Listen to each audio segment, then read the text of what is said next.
A very warm welcome to Daily Dispatch powered by HSBC. I'm Priya Sheth, and joining me on this very interesting conversation is Vikas Nahar from Happilo. Thank you very much, Vikas, for joining us today.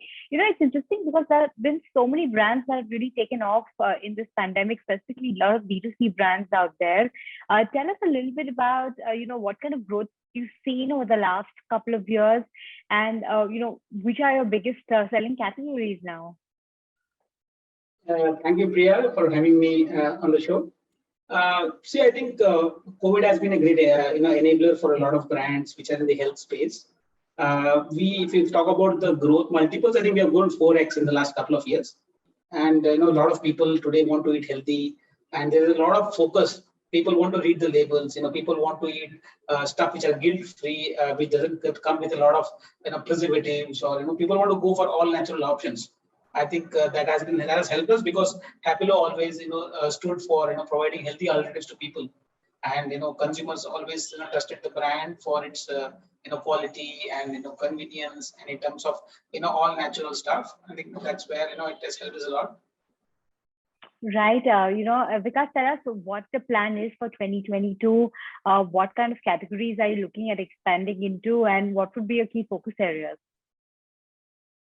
We have a host of products lined up. Actually, we are a brand which focuses on the product has to be healthy for any category for us to enter. So we always focus on trying to bring out products which are good for you or better for you.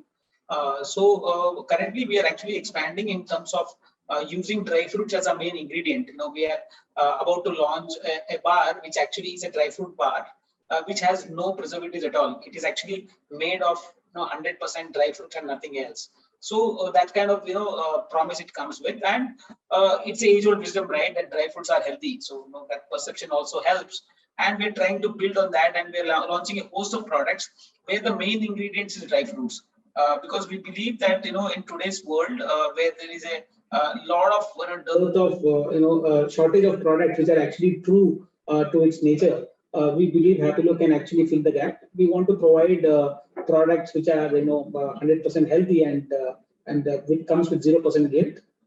But our USP in the product lies where we believe that the products have to be tasty first, and that's very, very important. But we also believe that taste and health can go together. Right. So, what kind of distribution strategy are you going to be following? How are you going to be reaching out to the next set of consumers? Are you also looking at a larger pan-India distribution? Yeah, see today Happilo is largely a Tier 1 city brand. We are available in all metro cities across the nation. We are also available in few Tier 2 cities as well. We started off as a digital first brand in 2016, but as we ramped up, we also explored a lot of modern trade. We are widely available across all modern trades in India, and we are available across all airport stores in India as well. And if we talk about our general GT distribution, we are there in more than 10,000 stores. And needless to say that we are one of the largest brands in the category in the e-commerce space as well, and widely available across all platforms. May it be new age quick commerce or the big daddies of the e-commerce, we are available across all platforms. And in terms of one more thing to add, I think we are also looking to expand into a lot of EBOs. We want to have our own stores pan India, which actually becomes the first point of contact to our consumers, which will be a great for brand interactions, for them to know new products, to do a lot of sampling across the counters. So we are planning to open our first store very shortly. So what is the plan out there? How many stores are you going to be opening and in this financial year? So in the next 12 months, we plan to have at least 6 to 8 stores. Our stores will be largely focused on high malls and and airports especially. Right. Talk to us a little bit about the international expansion plan that you've charted out. How are you looking at reaching overseas markets? Currently we have a lot of aspirations to become a global brand coming out of India. When we started off in 2016, there were the category was completely unorganized and there were no actually players in India. A lot of products were actually coming from a US or a Middle East, where somebody was traveling and he used to get some products along with him while traveling. So then that was redistributed across India with without any norms or without any following any food safety practices. There is a lot of labeling done, and that age a product was available across multiple MRPs for the same product, and shelf life was a barrier as well. A lot of transit time is to take, when the product is to come from, say, in US or the Middle East, and then come to maybe shores of Mumbai and again redistributed. So there are a lot of challenges. So that is how actually the concept of Happilo also began, where we thought there's a lot of demand for healthy snacking, and people are actually willing to pay for a brand.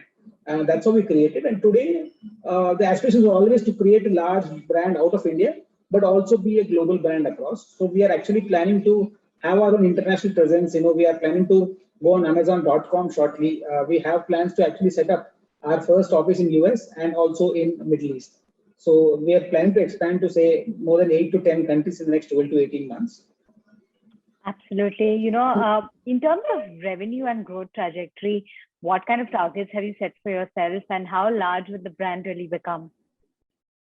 See, as I told you, we have grown 4x in the COVID era, and again, we have large plans. I think if I tell you, we have a very ambitious plan. We want to be a 2,000 crore revenue brand in the next 4 years, and maybe also hit the IPO sometime after 4 years. Right. Yeah. Are you looking at any kind of fundraise for this kind of aggressive expansion plan? See, last year we happened to raise our first Series A funding of 100 crores from A91 partners. This February, we happened to raise 200 crores from Motilal Oswal Private Equity as well. So we are sufficiently funded today. We are not looking for any immediate fundraise. Maybe 6 to 8 months later, we'll be again in the market for the next fundraise. We have raised the capital, and we are sufficient today. And largely the raise was actually to, if I tell you that, I think it's more about building a top-notch team. Building our production capabilities as well, and expand into newer product categories, build a strong brand, which resonates with health and snack, and obviously, and we also want to be the synonym brand when we talk about dry fruits.